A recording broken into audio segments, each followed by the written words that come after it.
Let's see what this freaky bitch has to say, and at the end, I'll tell you mine.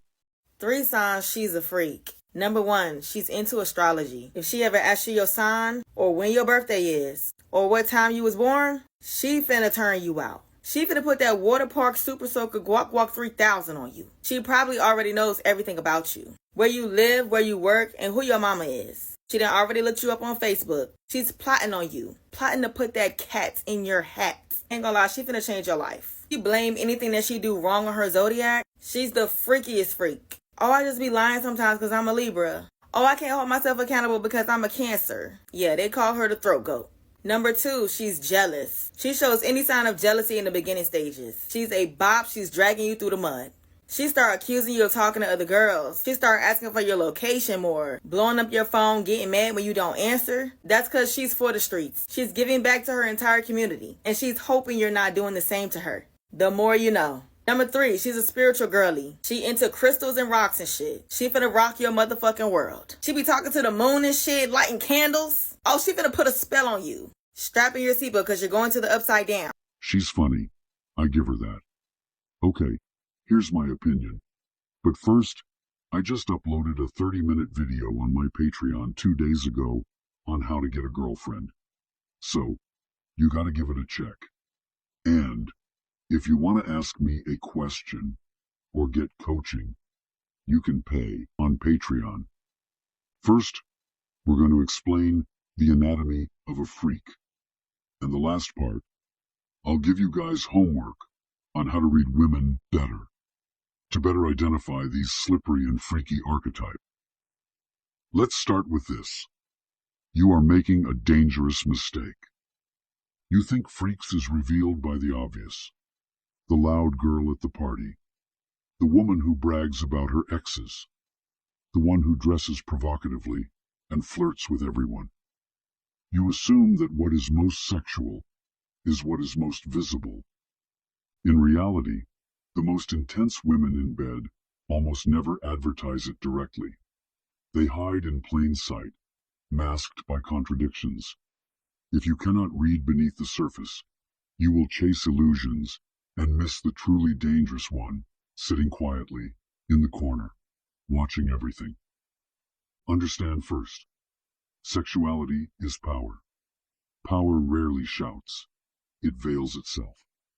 A woman who is genuinely uninhibited in bed is not simply horny. She carries a different relationship to desire, risk, and control itself. You do not spot this by staring at her body. You read it in her psychology. Begin with how she relates to tension. The average person cannot stand tension. They rush to kill it with small talk, nervous jokes, quick satisfaction. But the woman who is dangerous in bed is oddly comfortable in suspense. When your eyes meet, she does not look away too quickly, nor cling too long in a needy stare. She lets the silence stretch just beyond comfort, as if she is testing who will break first. This ability to dwell in tension is the same quality that behind closed doors allows her to play with anticipation, with denial, with prolonged teasing. She is not in a hurry for release. She enjoys the build. Watch how she responds to boundaries and rules. A truly uninhibited woman is rarely the obedient one. She may follow rules outwardly when it suits her, but there is an energy in her that does not fully submit. You see it in the way she talks about authority, about tradition, about what she is supposed to do. There is a glint of rebellion, a subtle delight in crossing lines, even if only in thought. The bedroom is simply one more arena where rules can be bent, rearranged, inverted. If she has a history of making unconventional choices in life, traveling alone, switching careers suddenly, leaving situations that others endure forever, that same willingness to defy expectation often appears in her sexuality. Pay attention to how she uses attention itself. The average woman either clings to validation or rejects it so aggressively that it becomes a shield. The more dangerous type is strategic. She knows the effect she has and calibrates it. Sometimes she pulls back abruptly in the middle of an engaging conversation, letting you feel the loss. Sometimes she focuses intently on someone else, forcing you into the role of observer. She understands instinctively that desire is heightened when it is uncertain and slightly out of reach. If she can play with your attention in public, she can play with your arousal in private. Consider her relationship to her own body. This is not about having the perfect body. This is about ownership. Does she move as if her body is an apology, something to hide and minimize, or as if it is an instrument she knows how to inhabit? The woman who will surprise you in bed often has a certain ease in her physicality. The way she stretches without self-consciousness, the way she dances without constantly checking who is watching, the way she touches other people casually, a hand on the forearm, a friendly squeeze on the shoulder. She is not thrown off by physical proximity. To her, the body is a fluent language, not a foreign tongue. Listen to how she speaks about taboo subjects, not just sex, but anything forbidden: anger, jealousy, obsession, revenge, fantasies. A freak is not only open to pleasure, she has confronted darker impulses instead of burying them. When she talks about intense emotions, there is honesty rather than politeness. She might admit, lightly but without shame, to following an ex online for months, or to fantasizing about things she would never do in daylight. That capacity to explore the shadow side of emotion is the same capacity that allows her to venture beyond tame, predictable sex. If she cannot acknowledge her own darkness in words, she will rarely unleash it in bed. Notice how she reacts when the conversation turns slightly suggestive. An inexperienced or repressed woman either freezes, giggles awkwardly, or shuts it down with moral superiority. A woman with genuine depth will neither overreact nor play dumb.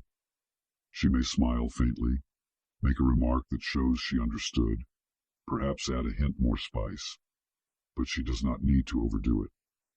There is a calm in her responses, as if erotic topics are not scandalous to her, merely another aspect of human nature. That composure signals familiarity rather than theory. There is also the matter of curiosity. A truly uninhibited woman is rarely rigid and dogmatic. She asks questions, not necessarily about sex directly, but about your experiences, your beliefs, your past. She seems to want to know how people work from the inside. This psychological curiosity translates very directly into the bedroom. She is interested in what makes your body and mind react, in what breaks your composure. She experiments, she notices, she adjusts. A woman who never explores in conversation will not suddenly become an explorer under the sheets. Watch for contradictions. Often, the most intense women occupy paradoxical roles. She might appear shy, but her humor is unexpectedly dark. She might dress modestly, but her eyes linger a fraction too long. She might present as disciplined and serious in her work, yet her stories from that one summer hint at chaos and risk. These contradictions are crucial. They tell you there is an inner life that does not fully align with the outer persona. Behind closed doors, where the persona is allowed to drop, that hidden side often emerges with force. Understand, though, that your own projections will mislead you. You may label a woman a freak because you want her to be, because you are bored and hungry for intensity.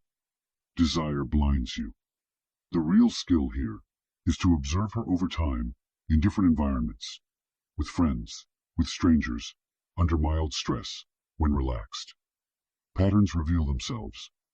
Is she drawn to intensity in art, music, films, the tragic, the erotic, the psychologically complex? Does she seem bored by the superficial, the safe, the sanitized?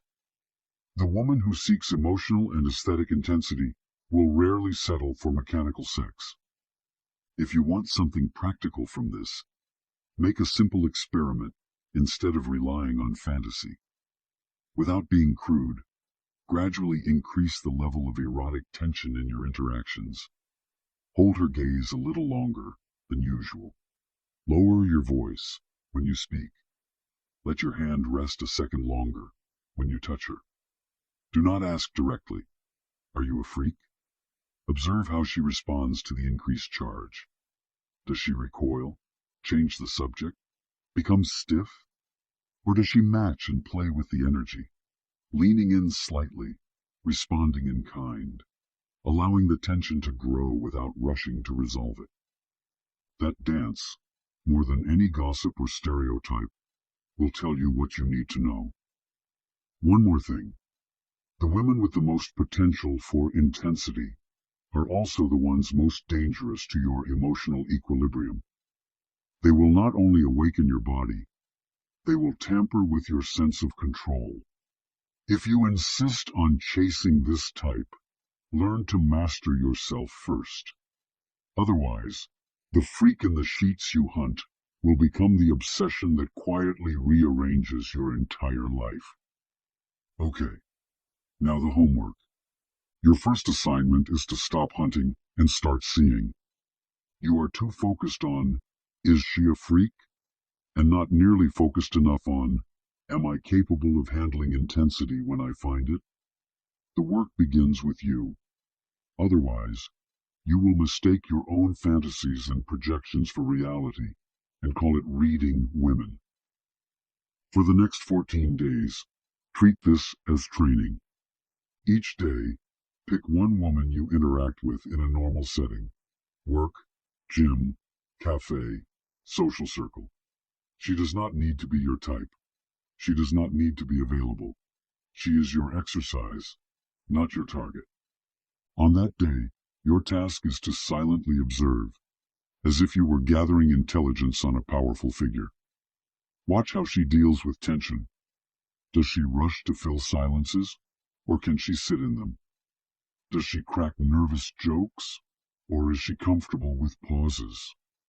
Listen to how she speaks about rules, authority, what she should do. See how she moves in her body, how she handles proximity, whether she flinches from casual touch or treats it as natural. Do not judge. Just collect. That night, you write. One page, by hand. Describe her as if you were writing a profile for a secret file. How she uses attention, where you sense rebellion, where you sense repression, how she responds to anything slightly taboo. Force yourself to be specific. Exact phrases, exact gestures, exact moments. Vague impressions are worthless. Seduction relies on precision. Your second assignment runs in parallel. You will learn to increase tension without becoming crude. Every day, you will choose one micro-interaction where you deliberately add 1 degree of charge. Hold eye contact 1 second longer than is comfortable. Let your voice drop slightly and slow your speech. When you touch her hand to pass something, allow your fingers to linger a fraction longer before letting go. Do not leer. Do not overplay. Subtlety is the rule. You are training your sensitivity, not trying to get anything. After each interaction, ask yourself 2 questions and record the answers. 1. How did she respond to the increased tension? 1. How did she respond to the increased tension? 2. What did I feel in my own body when I created it? 2. What did I feel in my own body when I created it? Most men will discover something humbling. They cannot handle their own arousal and anxiety. Their eyes dart away. Their voice cracks. They make a joke to deflate the moment. If you cannot sit in that heat without escaping, You will never see clearly what a woman is capable of. You will run from the very intensity you claim to want. Your third assignment is to confront your projections. Every night, before bed, recall one woman you find sexually intriguing. She might be someone you know, someone online, a woman from your past. Write 2 columns in your mind, but only one on paper. On paper, list what you actually know from direct experience. Words she has said, things you have seen her do, ways she has reacted in real situations. In your mind, notice everything else. What you imagine she's like, what you hope she'd do, the stories you tell yourself about her. You are training yourself to separate data from fantasy. The dangerous man in this game is not the one who can talk slick. It is the one who can see what is actually there, not what his hunger invents. Your fantasies blind you more than any woman's disguise. Your fourth assignment is to test your own relationship with taboo. Twice a week for the next month, consume something that makes you slightly uncomfortable but intrigues you. A psychologically intense novel, a film that deals with obsession or jealousy, an honest memoir about unconventional relationships or kinks. Afterward, do not ask, "Did I like it?" Ask instead, "What did this reveal about my own fears and desires?" Write 1 paragraph answering, "Where did you judge? Where did you feel aroused? Where did you feel disgust?" If you are cut off from your own shadow, you will be terrified when you meet a woman who is in touch with hers. You will try to control or moralize what you secretly crave. Better to know your own darkness first. Your final assignment is restraint. For these 14 days, you are forbidden from asking any woman directly about how freaky she is, from boasting about your own skills, or from trying to push things quickly into overt sexual talk. You will operate under one principle: the more I speak, the less I see. The more I speak, the less I see. You will let women reveal themselves at their own pace. You will give them space to talk about their lives, their past, their impulses, without steering it aggressively toward sex. You are watching for that calm familiarity when they touch on intense or forbidden subjects, for that glint of curiosity when things get a little dark, for that small smile when tension rises instead of a panicked escape. At the end of the 14 days, sit down and answer, in 1 page, what patterns do I now notice in women who seem genuinely sexually intense that I was blind to before? And more importantly, what patterns have I discovered in myself? If you do this seriously, you will come out of it less needy, less gullible, and far more dangerous. Not because you can spot a freak, but because you can maintain your composure in the presence of female power. Once you can do that, women will start revealing much more to you than you ever thought they would.